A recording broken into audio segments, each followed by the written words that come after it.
radio-imo.fr. Toi et moi, une émission présentée par Ariane Artignan, directrice de la rédaction du journal de l'agence, fondatrice de Basic Press et de My Sweet Imo. Bonjour, Alexandre Brunet, bonjour. Gaëtan Lefebvre, bonjour. Bonjour. J'ai le plaisir de vous recevoir aujourd'hui. Vous êtes tous les deux ingénieurs. Vous êtes cofondateurs du blog construiremaretraite.com et vous allez nous parler d'immobilier. Alors d'abord, racontez-nous un petit peu votre parcours des ingénieurs qui s'intéressent à l'immobilier et à la retraite. Comment c'est possible ? Eh bien, c'est possible tout simplement parce que le temps passe et puis on s'aperçoit au fur et à mesure des années que la retraite est un mur qui se rapproche et le contexte économique que l'on a connu depuis une dizaine d'années, particulièrement mouvementé, nous a incité à nous intéresser plus particulièrement à se construire sa retraite, se constituer un complément de revenu et surtout comment se constituer ce complément de revenu. Donc c'est la raison pour laquelle nous avons cherché et nous avons mis en place un mécanisme qui nous permet de se constituer ce complément de revenu par l'immobilier. Pourtant, a priori, vous n'avez pas l'air si mal lotis. Vous êtes tous les deux ingénieurs dans un groupe industriel, je crois. Vous êtes donc des cadres. Oui. La problématique de la retraite, elle est quand même plutôt facilitée quand on est cadre. Exactement, mais en fait, il y a un organisme qui est le COR, qui est le Comité d'orientation des retraites, qui publie régulièrement des rapports. Et il y en a notamment un qui a été publié en 2010, qui fait état d'un certain nombre d'éléments assez inquiétants sur justement le pourcentage de pensions que l'on peut toucher à l'issue de la retraite. C'est à la faveur de la lecture de ce rapport qu'on a découvert, par exemple, que pour un cadre, comme vous dites, lorsqu'on arrive à la retraite, globalement, on aura difficilement 50% des revenus qu'on a, je dirais, la veille de la retraite. Donc ça fait quand même un changement de mode de vie qui est important. Et ce qu'on s'est dit, c'est que sans pour autant chercher à être riche, on s'est dit qu'est-ce qu'il faut mettre en place, qu'est-ce qu'on peut essayer de faire pour, lorsqu'on arrive à la retraite, finalement ne pas avoir une baisse de revenus aussi significative et pouvoir se projeter et se dire voilà, la retraite, je vais la vivre tranquille, je vais pouvoir me rapprocher de mes proches si je le souhaite, les aider éventuellement, plutôt que d'être dans une spirale de finalement j'ai plus autant de revenus, je dois calculer, je me renferme un petit peu sur moi-même. Là, c'est plutôt de se dire finalement je garde une vie comme je la souhaite. Pas forcément ultra dépensière ou avec un niveau de vie très élevé, mais une vie comme je la souhaite. À quel âge vous vous êtes posé cette question ? Mais cette question, c'est effectivement extrêmement important. Il ne faut pas se poser cette question la veille, ni à 50 ans, ni à 40 ans, tout simplement parce que dans l'immobilier, il y a une constante de temps qui est relativement longue. Il faut prendre au moins 15-20 ans, ne serait-ce que pour la durée du crédit. Donc ça signifie que...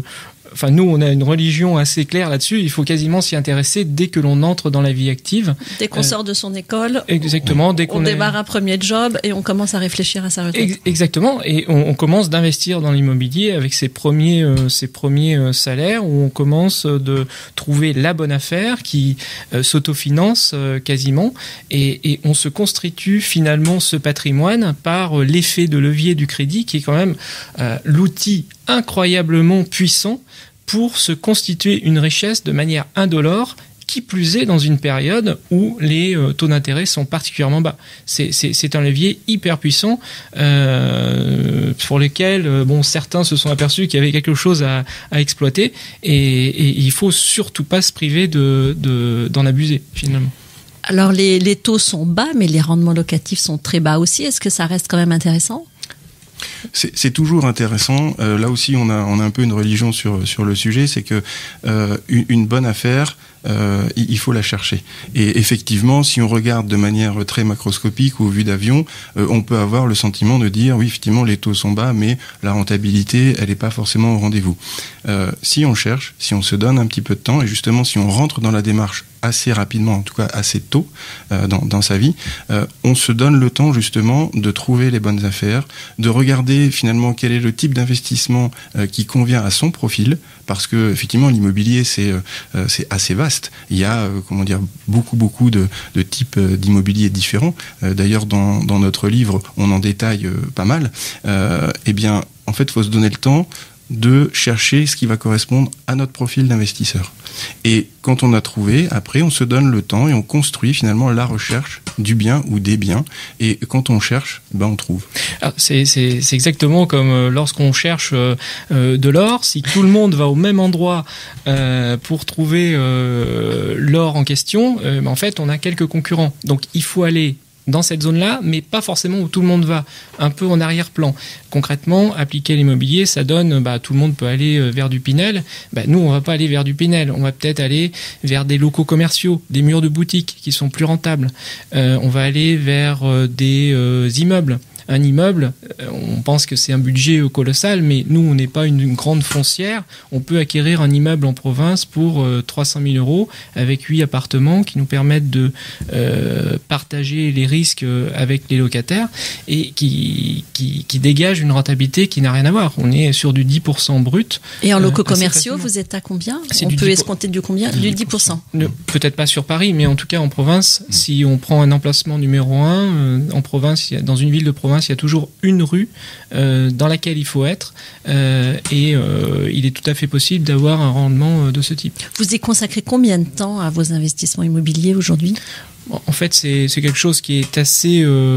ça dépend des périodes. Lorsqu'on a trouvé un bien, lorsqu'on est en période de recherche, et après il faut trouver le financement, il faut aussi convaincre le banquier. Il y a aussi un business plan à lui vendre pour lui dire, voilà, il y a un bien qui est bien placé, il y a un locataire qui est là, on peut obtenir telle rentabilité, lui adhère au projet, et puis après il faut constituer le financement, l'exploitation.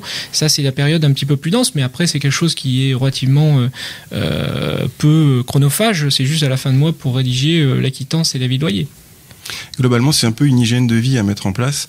C'est-à-dire qu'en fait, il faut d'abord passer à la recherche. Quand on fait la recherche, il faut être assez structuré, assez bien ordonné. Donc, il y a plein de choses qui existent. En plus, à l'ère du numérique, on peut avoir des alertes, on peut avoir, il y a des sites qui sont spécialisés justement pour alerter quand il y a tel ou tel type de bien qui se profile.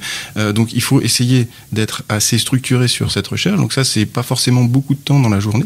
Ça peut être par exemple tous les matins ou tous les soirs, une demi-heure ou une heure. Donc ça, effectivement, c'est quelque chose de récurrent à mettre en place. Et puis, c'est une routine quotidienne. Voilà, exactement. Et puis quand on a trouvé ou quand qu'on sent qu'on a un bon feeling sur un bien, là on passe à une autre étape qui est effectivement d'aller voir sur place. Ça, effectivement, c'est quelque chose de très important, c'est qu'avant d'investir dans quelque bien immobilier que ce soit, il faut toujours se rendre sur place et regarder. Il y a plein de choses que à distance on ne voit pas, on ne sent pas. Donc ça c'est quelque chose qui est très important. Enfin en tout cas nous ça nous tient beaucoup à cœur. Et puis après effectivement il y a une période qui est un peu plus rapide, un peu plus dense où effectivement il va falloir constituer le dossier de financement et passer à la signature, enfin tout ce qui est administratif. Et là effectivement c'est un peu plus rapide, c'est un peu plus dense. Quel est le ticket d'entrée minimum pour aller voir un banquier ? Il faut avoir un petit budget devant soi, j'imagine. Vous partez pas de zéro, au moins la première fois. Notre premier bien commercial, on l'a acheté avec 50 000 €. C'est une petite boutique qui est en plein centre d'une ville du sud de la France. Donc c'est tout à fait possible. Quelle ville ? C'est à Aucanville, près de Toulouse. Voilà, donc c'est tout à fait possible comme ça. Donc on l'a financé non pas à 100%, on l'a financé à 111%. C'est-à-dire qu'on a fait financer le bien, les frais de notaire et les frais d'agence. Et malgré tout, les mensualités du locataire couvrent largement le coût du crédit. Oui. Donc en se donnant la peine de chercher, en étant un petit peu patient, il est possible de trouver des biens de ce type en finalement se constituant un patrimoine de manière totalement indolore. Ça fait rêver ce que vous dites. Oui, mais c'est un petit peu de temps. Comment est-ce que vous appréhendez la retraite vue du côté des femmes ? Est-ce que l'immobilier, est-ce qu'elles investissent ? Est-ce que vous avez remarqué ça ? Ou alors pas du tout. Quel est votre regard là-dessus? Alors c'est une question très intéressante effectivement parce que déjà la situation des femmes par rapport à la retraite est quelque chose d'important parce que il faut bien l'avouer, on n'a pas un rapport d'égalité entre les hommes et les femmes en ce qui concerne la retraite. Donc globalement, les femmes ont une retraite inférieure à celle des hommes, et ça va durer, quand on regarde que ce soit le corps ou que ce soit l'INSEE, ça va durer encore assez longtemps, jusqu'à un horizon de 2050. Alors l'écart se réduit, mais c'est très très long. C'est dû à plein de choses. C'est dû au fait que, déjà les femmes sont moins payées dans leur vie active que les hommes. C'est dû au fait aussi que globalement les femmes font un choix de vie qui est plus orienté vers la famille, et donc elles privilégient plus des emplois, je dirais, qui sont à temps partiel, qui sont, ils font aussi parfois des sacrifices de leur carrière par rapport aux hommes qui privilégient justement leur carrière.